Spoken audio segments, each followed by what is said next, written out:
नमस्कार. ठरलं तर मग या सिरियलमध्ये काय घडले आपण ते बघणार आहोत. अर्जुनच्या घरी सायली आलेली असते आणि तिच्याकडून तो तिचा बटन लावून घेतो.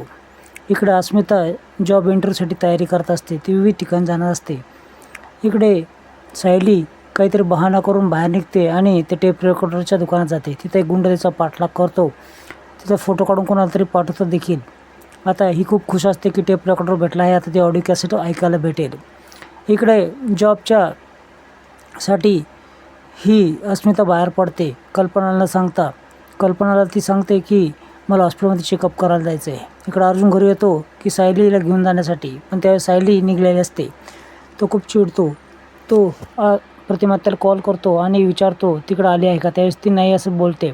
कुठे गेली असेल याचा विचार हा अर्जुन करू लागतो. तेवढ्यात सायलीचा आवाज त्या ठिकाणी येतो आणि सायली संग तो अक्षरशः स्पीकर ऑन करून बोलतो आणि तो खूप दुःखी देखील वाटत असतो की न सांगता ती गेली त्यामुळं.